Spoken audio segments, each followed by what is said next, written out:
Hey guys, so I was tagged quite a while ago to do the mid-year book freakout tag by Made with Books, so thank you for tagging me. Sorry it took so long. So the original tag was created by IsThatChami, but apparently the channel no longer exists, so I'm just gonna put that credit down in the description below. And without further ado, let's do this. So first question is what is the best book you've read in 2019? And for me the answer is Hamlet by William Shakespeare. I don't think this really needs a ton of explanation. There's a reason the play has been so popular for 400 years, but yeah, it's amazing. I have a video where I talk about the play, so I'll link that down below, but yeah, so this is the best one I've read this year. And the next question is what is the best sequel you've read in 2019 so far? And this one I'm going to have a kind of a double answer. The main answer is Holiday Inn by James Howe. It's the first sequel to Bunnicula, and I really enjoyed it. It's kind of a cool follow-up, apart from the fact that the title character of Bunnicula is barely in this book, but I do like the mystery he creates and the characters are fun. But I'm going to give a little honorable mention to Tyrant's Tomb by Rick Riordan. I haven't finished it. I'm honestly not even halfway through yet, but I'm really enjoying it so far, so yeah.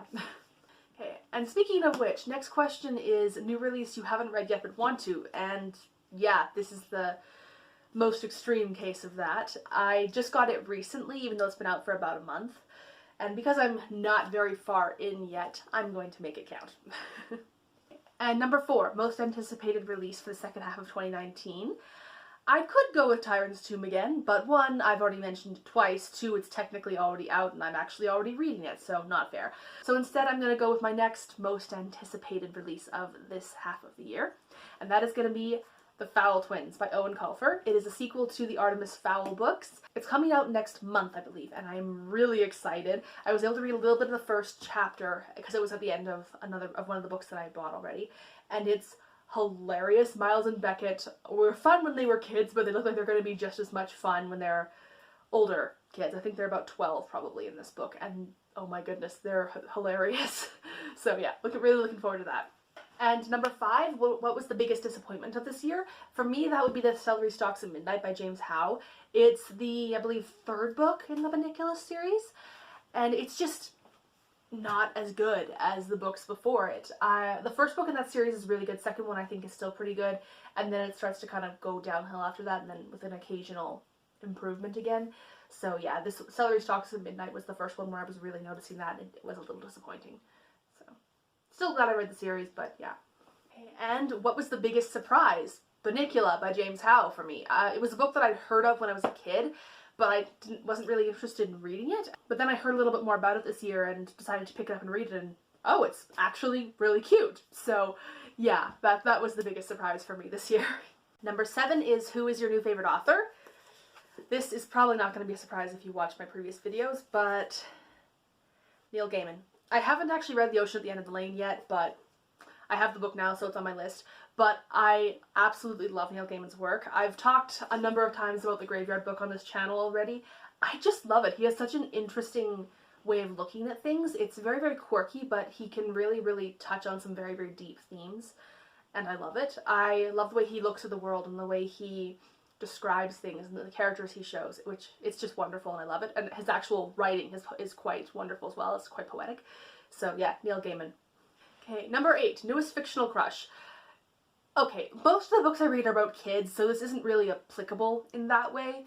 The nearest equivalent would probably be Howl and Howl's Moving Castle. Not really a fictional crush though, based on what I've read so far. I'm not finished the book yet, so, but where I'm currently at, not a fictional crush, but I could see it becoming one at some point, but nah, I don't know. Not really an answer to this one apart from that. And number 9, newest favorite character. I'm going to give 2 answers to this because I kind of like them for very different reasons. One is Anthony Lockwood from the Lockwood & Co. series. He's a kid who runs a professional ghost hunting organization, and he kind of reminds me a lot of Sherlock Holmes, and it's fun watching just the way he does his job and the way he works and the way he relates to everyone around him. I do have a video that talks about this book as well, or at least the first book in the series, so I'll link that too, but yeah, I like Anthony Lockwood. And then I'm going to give an honorable mention to Silas from the Graveyard Book, he's interesting. He's kind of, it's like, if you didn't know him, he'd be terrifying, but as he is in the story, he's a comforting parental presence, which is kind of an interesting dynamic. Number 10, a book that made you cry or the book that made you sad. I almost never cry during books. I think I've cried in one book in my entire life that I can remember. Not to say they don't make me sad, I just don't usually cry. And incidentally, the book that made me cry was Bridge to Terabithia. Oh, that was intense. Anyway, so I'm gonna list Hamlet because it does make me sad. This story is very tragic, beautiful, but very tragic. So I'm gonna list that. The to be or not to be speech, plus the oh that this too solid flesh would melt speeches work really well for this. Also the alas poor Yorick speech. And then Hamlet's death scene.